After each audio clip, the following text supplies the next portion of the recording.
Hello everyone, welcome back to my YouTube channel. So दोस्तों, आजकल सब हम अपने अपने काम में लगे रहते हैं, अपने अपने पढ़ाई में, बच्चे अपनी पढ़ाई में लगे रहते हैं, बड़े अपने ऑफिस वगैरह में लगे रहते हैं। लेकिन कोई ये चीज़ जानने की कोशिश करता है कि सब गवर्नमेंट को कोसते तो ज़रूर है कि गवर्नमेंट आम पब्लिक के लिए कुछ भी नहीं कर रही है, या फिर हॉस्पिटल्स हैं वो अच्छे नहीं, गवर्नमेंट हॉस्पिटल्स या गवर्नमेंट स्कूल्स, या गवर्नमेंट टैक्स बहुत ज़्यादा कलेक्ट करती है।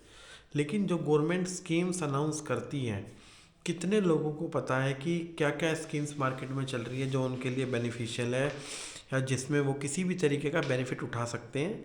चाहे वो बच्चों की पढ़ाई के लेकर हो, चाहे वो बच्चों की शादी के लिए लेकर हो, या फिर अपने घर बनाने के लिए हो, या राशन के लिए हो, या फिर अपना इन्वेस्टमेंट पर्पस के लिए हो। गवर्नमेंट क्या क्या स्कीम चला रही है, या फिर गवर्नमेंट किस स्कीम के अंडर घर भी प्रोवाइड कर रही है कम रेटों पर, और बच्चों के लिए भी स्कॉलरशिप के लिए ऑप्शंस आते हैं कि जो जिनको नॉलेज है वो उसके लिए अप्लाई भी करते हैं और उनको स्कॉलरशिप मिलती भी है।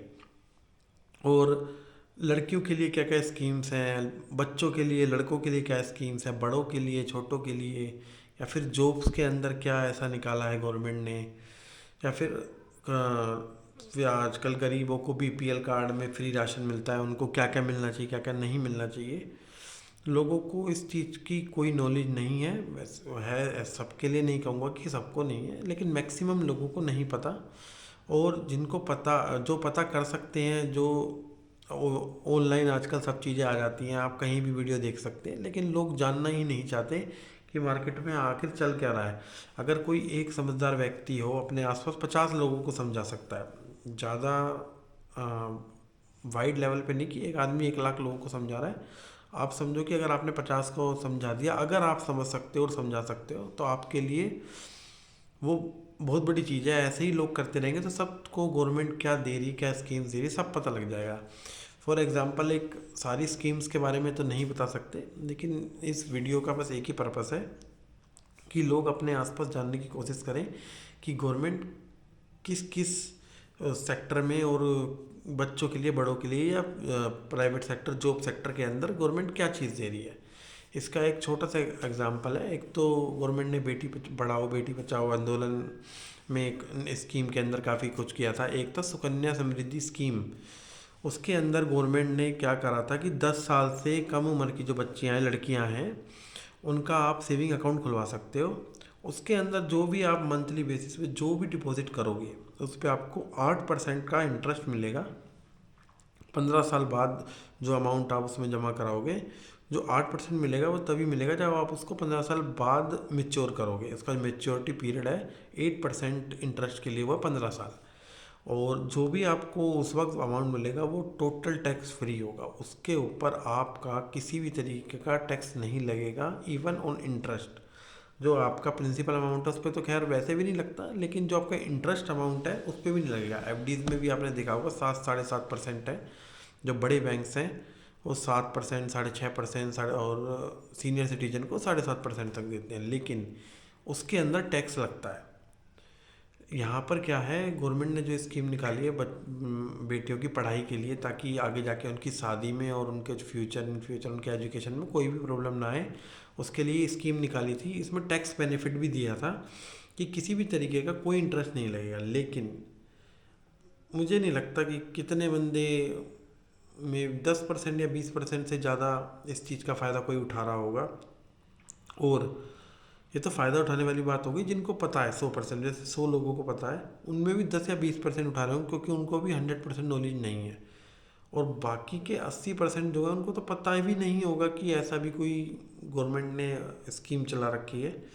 सेम चीज़ सीनियर सिटीज़न के लिए कुछ कुछ गवर्नमेंट ने कर रखा है। हर स्टेट का अलग अलग होता है, और ओवरऑल इंडिया में भी होता है, बट कि नेशन वाइड की एक कोई स्कीम सेंट्रल गवर्नमेंट जो अनाउंस करती है वो पूरे इंडिया में एप्लीकेबल होती है। चाहे वो बच्चों के लिए हो, चाहे बड़े बूढ़ों के लिए हो, या नौकरी करने वाले के लिए हो। लेकिन लोग इस चीज़ का फ़ायदा उठा ही नहीं रहे, क्योंकि वो अवेयर ही नहीं है। ऐसा नहीं है कि गवर्नमेंट ने उसके लिए, अवेयरनेस के लिए कुछ नहीं कर रही है। आजकल आप ऑनलाइन जाओगे, लोग गाने तो सुन सकते हैं, गेम भी खेल लेते हैं, सोशल मीडिया पे स्क्रॉल भी कर लेंगे, लेकिन इस चीज़ के लिए वो कोई वीडियो को कोई अपना टाइम वेस्ट नहीं करना चाहता। रील में तो क्या टाइम वेस्ट है कि वो एंटरटेनमेंट है, लेकिन इसके अंदर क्या है, टाइम वेस्ट होएगा अगर कोई भी स्कीम के बारे में सुन लेंगे, ऑनलाइन पढ़ लेंगे। कोई इस चीज़ को करना ही नहीं चाहता।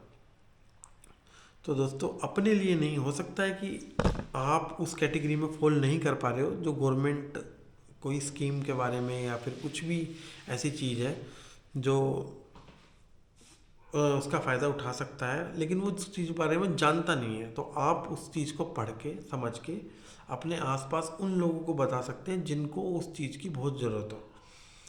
तो ये कोई बहुत बड़ा टास्क नहीं है, ये कोई इतनी बड़ी सोशल सर्विस नहीं है कि जो आप ना कर सको। आप अपने आसपास के लोगों को इस चीज़ के लिए अवेयर कर सकते हो कि आप ऐसा भी कर सकते हो, अपने बच्चे के लिए, फ्यूचर के लिए इन्वेस्ट कर सकते हो। लेकिन लोगों की आजकल लोग इन्वेस्टमेंट ढूंढते हैं कि हर किसी के पास प्रॉपर्टी में इन्वेस्ट करने के लिए नहीं होता, म्यूचुअल फंड्स में, शेयर्स में इन्वेस्ट करने के लिए नहीं होता, ना उन पे इतनी नॉलेज होती, ना वो इन चीज़ों को समझ पाते हैं। लेकिन गवर्नमेंट की कुछ ऐसी स्कीम्स हैं जो मिनिमम अमाउंट शुरू होती है, उसमें सब लोग इन्वेस्ट कर सकते हैं और वो 100% सेफ भी होता है। मेन चीज़ है कि कितना सिक्योर है। ये 100% सिक्योर भी होता है और उसमें काफ़ी बेनिफिट्स भी होते हैं। तो लोग, जो लोग समझ सकते हैं, उनको अपने आसपास के लोगों को इस चीज़ के बारे में ज़रूर बताना चाहिए। और जो जो लोग ये वीडियो देख रहे हैं वो भी इन स्कीम्स को समझें और अपने आसपास के लोगों को बताएं। और उनको ये वीडियो अच्छी लगी हो तो लाइक एंड सब्सक्राइब जरूर करना।